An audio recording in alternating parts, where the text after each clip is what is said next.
The reason why that introduction was very telling is because I've had this problem for years. For the past few years of my life, whenever I go for an interview to a TV channel, or when people come to interview me, there's always that puzzled look in their faces. They're like, who are you? What do you do? What's your job? And that's always a problem for me because I'm like, well, I'm very passionate about poetry, but I can't make money writing poetry, not in this world, not in this country. Well, I like journalism, but where can I write? There aren't that many places to write any longer. It's not very easy to express your mind. Television, yeah, I do television, but that's just something I do to make a living, and it's easy, and it's fun, and it's convenient. But I wouldn't want to call myself a television programmer. What else? Acting. That was the first thing I was really passionate about. But unless you do TV soaps today, acting in movies isn't something that you can really do, make a living, and it's something you do because you like doing it. So there is this confusion about my career and as to what I am and what I do. And I wanted to, address this issue and basically talk about creativity, because I think Aristotle is the culprit here. Aristotle is to blame. When I go deep, down into the core of this issue, my problem is this whole binary opposition. I always thought it was easy to basically blame Ford, the company, because Ford basically made everything like this. Someone's going to be a specialist, someone's going to press a button, do this, someone's going to paint the car, someone's going to basically put in the steering wheel or whatever. I don't know anything about cars, I don't know how to drive them, but I know that with the Ford American company, everything started to be specialized, and that it affected education, it affected how we view things, it affected how we basically created robots out of human beings, how everyone is supposed to go to a school, graduate from one department, study this, and then do that for the rest of their lives. Well, the world is obviously changing, and it's not like that. So I tried to go back in history and see where this all started. As I said, Aristotle is an easy target, but we have to go further back than that. Now, when I look at the word inspiration, I don't know if you guys are interested in etymology, but it's something that's always fascinated me, because when you look at the roots of words, you realize how, we can understand so much, and they're so telling. So when you look at the word inspiration comes from this idea of being breathed into. It's something like this divine angel or god or goddess or muse basically breathes something into you. So you see the reflection of that in all the ancient Greek texts where people who are creative, people who are inventing something are basically being whispered into. They get this idea from the outside. It's always something that comes from the outside. And then you look at the muses. Now, we know that, the whole story of the 9 muses that basically inspire history and poetry and astronomy, all the basic humanities. Now, it's interesting because the mother of the muses is the goddess of memory. And I think that's also very interesting because we take everything out of our memory and then categorize them and basically create things out of them. So Zeus and the goddess of memory basically come together and create the muses, and the muses are the ones that basically come and whisper into our ears these beautiful, inspiring things that make us create. Now, when did this change? I think that's also very interesting because up from about the time of the Greeks, where everything was coming from the outside, till the Romantics, there's that huge chunk of history called the Renaissance. Now, obviously, my talk is very European-centered, so I'm not going to be talking about what took place in China during the times, because if you think about, invention and creativity, I think we have to go to the Far East for that, but I'm going to focus in on the Renaissance in Europe, obviously. So in Europe, something started happening. When is the Renaissance? Every historian has a different take on when Renaissance took place, but let's say roughly from the 1300s, so 14th century till the 17th century, something weird started happening in Europe.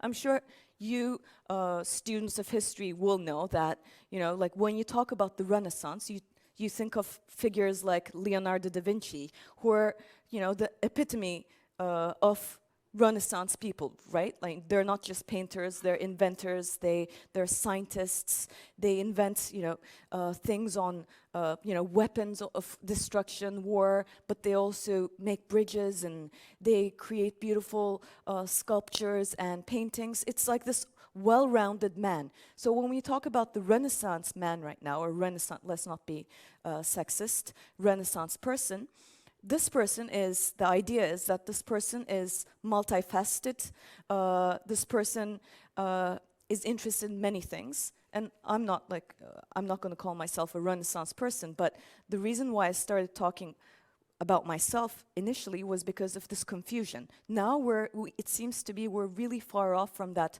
Renaissance state of mind, and this is a big problem for me, because the world, I think, is going to a place where those old boxes that they're trying to squeeze us into are breaking loose, and you know, it's not working. So that's why we have to rethink the Renaissance and rethink how we can reshape it at this day and age. So my basic problem is I believe that education today is basically stifling our creativity. Education today is basically trying to do what it did 50 or 100 years ago. That is to say, you know, this whole Victorian idea of you do what you have to do. In fact, like, it's easy for people to categorize and stamp you with a job or with something that defines you, which I think is problematic too, because I hate to be defined by my job. I hate to be defined by what I do. I realize this in our country. Like, when you meet people, and I've traveled extensively, so I can compare different countries and different cities. When I meet new people here, one of the first things they ask is, what do you do? I know this is like a general thing in many countries. It's like a, you know, icebreaker, but in here they do it especially more so than other countries. And I think this is an extension of the mentality that we have, which is, you know, like we are defined by our jobs, and our jobs are usually, they start with our university life, and then they end when we basically retire. They don't really allow us to be loose. They don't allow us to combine things. But when I compare my life to, for example, my friends' lives in New York, I went to high school in New York, and right now when I talk to certain friends who graduated with me, I find that there's a great divide between us. Because, for example, one of my closest friends there happens to be an actress, a musician, a writer. She also happens to teach yoga once in a while. She does all these things, and no one basically calls her like, oh, you know, you're just an actor, you're just a musician, you're just this, you're just that. But in my case, you know, like, it's almost like something to attack with, or something to basically use against me. In fact, you know, there are these phrases in Turkish which I find to be kind of belittling and annoying, like maymun iştahlı. Maymun iştahlı, if I were to I don't have to translate it to you, but just for the sake of continuity, you know, we're doing this in English, is something that's obviously very derogatory. It basically says, you know, you're greedy, you want to do all these things. Well, why should I feel guilty for wanting to do many things? Why should I feel guilty for being passionate about many things? People weren't feeling like this like a few hundred years ago, when they were actually being, you know, like engineers and painters at the same time. It went hand in hand. In fact, you know, like when you're stuck in some realm, you found an answer in another realm. It wasn't Newton, but it's always attributed to Newton. It's unfortunately a man we hardly remember right now, Bernard de Chartres. This man said something to the likes of, I stand on the shoulders of giants.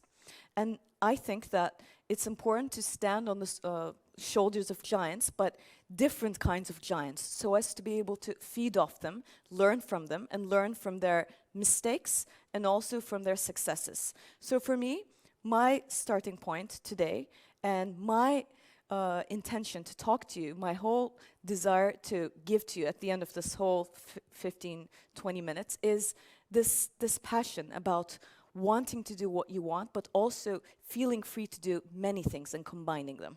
Because the system is pushing us to basically pick, choose, and be stuck there. I'm telling you that, this doesn't have to be. When we talk about creativity, as I said, there is something going on in the Greek times, but then something happened during the Romantics age. When we talk about Romantics right now, figures like Coleridge and Lord Byron and Percy Shelley come to mind. Now, these poets, and I studied literature after I studied history and philosophy, so my academics is also very, very mixed. But when I studied literature, I realized that these guys were the rock stars of that age. Really, you have these Byronic figures who are really, really like the counterculture in a way. They shock people. They're really weird and courageous, and yeah, they are the rock stars, the vampire figures, so to speak, of their own ages. And it's then that creativity started being put into a hierarchy. Because think about it, before, during the Greek times, during the Greco-Roman times, and the Romans copied everything that was Greek, so we can say Greco-Roman now. The Greco-Roman times basically believed that something came from the outside. It was a god speaking through you, and you created and you put it on paper, or you carved it from a piece of marble, and there it was, a piece that was the word of God. So there wasn't really a big distinction between the religious prophets and, for example, if you read the book of Amos, there's a phrase in the book of Amos, in the Torah, in the Hebrew Bible, that says, God spoke through me and I was frightened. The word ecstasy, once again, my interested in word roots and etymology, ecstasy means ekstatis, status, which is being out of place. It's almost like an out-of-body experience. So when you get this from the outside, it's almost like this ecstatic outpour. Now, we come to the Romantics. When we get to the Romantics, guess what happens? The Romantics, it was during the, almost around the times of the Romantics, around the 1640s, that the idea of genius came into being. Now, when we think of genius right now, we think of figures like Einstein, the mad scientist, or artists, like these mad Salvador Dali-like figures. The word genius, the way we use it today, came into the forefront in the 1640s. Why? Well, right about the time when the Enlightenment was getting into shape, and then the 19th century. By the time we get to the 19th century, we get this idea of a creator that comes, that is like a godlike figure. And genius, the word itself, means the God within. So all of a sudden, from these whispering demons or daemons or angels to the God within, we basically don't hear things and put them on to paper or create them, but we take them from the inside. So the mentality towards creativity changes then. Hence all these crazy rock star type figures that are seen as revolutionary and outlandish and weird to the populace. Let's get to the 20th century. Let me just fast forward. Now, look at the 20th century. For me, it's the most exciting century because I guess with all the wars, with all the disillusionment, you get a different kind of renaissance where you start looking into the micro, you start looking and delving deeper and deeper inside. It's not just genius any longer, it's psychology. Psychology is born. So when people like Freud come into the picture, they, what they do? They basically regard the model of the artist is someone who's almost damaged. It's this like subconscious flooding outside, and it's uncontrollable. It's almost like a different kind of psychosis. But I'm more Jungian that way. So for me, the important thing about psychology there and the relation to creativity is that Jung talks about this universal subconscious. And the universal subconscious is interesting because it's almost like this bank that we have. And we just tap into that and we take things out of it and we create things out of that. So we could all be creators in our own ways. But let me just underline this before I go forward, because I think there's a discrepancy there. When we talk about creativity, that's also a very 19th century idea of this hierarchy of the great artist. Because creativity isn't just, you don't have to be a poet or an actor or a painter to be creative. You could, be an engineer, you could be a computer web designer, you could be anything, a journalist, and really make use of creativity and use that in your life. But right now, it's almost like categorized as, an artist that needs to be creative. I have about 4 minutes, so I'm going to talk about what I think works with creativity. Because for the past year or so, I've been teaching a class on creativity, and I realized how, as an artist myself, it really helped me to maybe cut down on my panic and to view at it from a bigger box, because as I said, one of our main problems is putting it into a box. I had a friend once, I've lost touch with him, he was a great poet, a man from Manchester. His name was John Ash. And John, there was a time when I felt like I had writer's block, I couldn't write, and I was really panicking. I thought, oh my God, am I not going to be able to write another book again? Am I not going to be able to write another poem again? And John had said something to the likes of, darling, just read good poets. And I realized how, going back to the idea of standing on the shoulders of giants, sometimes when we breathe and when we actually look at others that have done such inspiring things before us, then it opens a gate. And this is not only for creation, but even for health. Now, going back to the Greek times again, I'm sorry for zigzagging throughout the centuries, but it needs be this way because I think history works this way anyway, it's not linear.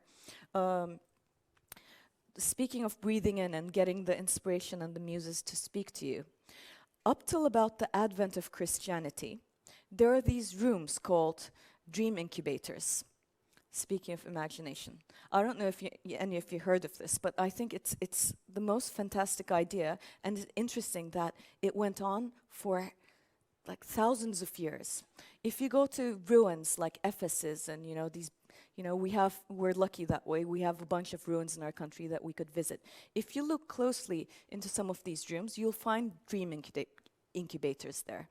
Dream incubators were rooms where you could go to, where you could basically go into a kind of trance and listen to yourself. So if, for example, you had a kind of disease, you found out what problem you had. So you told your doctors to cure you that way. It was basically a way of speaking and being in touch with yourself.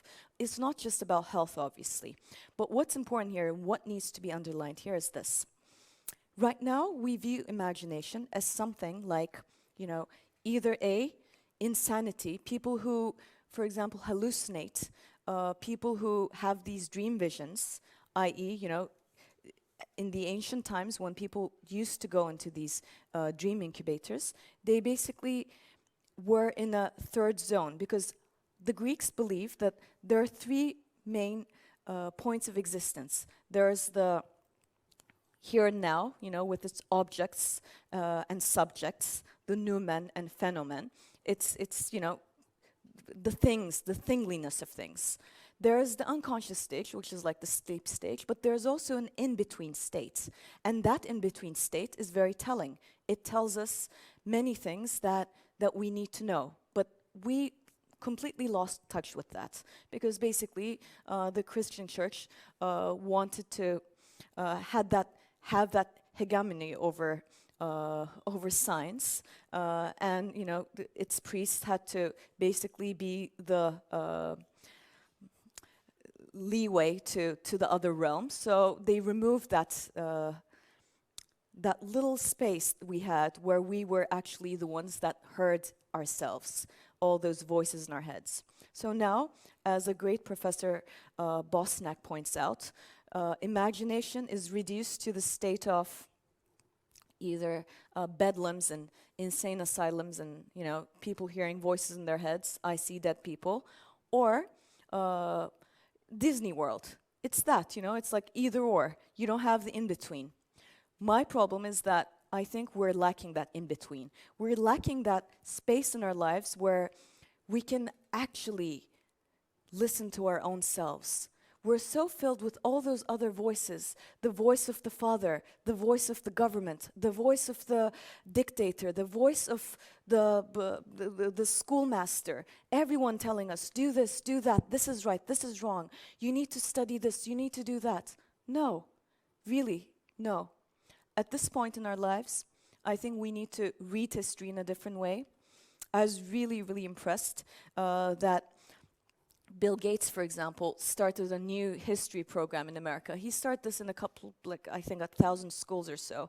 It's this idea of a nonlinear, it's not even a history. You learn the science of rocks and insects and stars and astrology and grass and all these different things, all the different subjects intertwined together. Because when you pick at the pieces and put them apart, then you don't see a big picture. The important thing here is to reclaim the Renaissance state of mind, be courageous about it, not care when people say, oh, what's your job? Or why are you so greedy?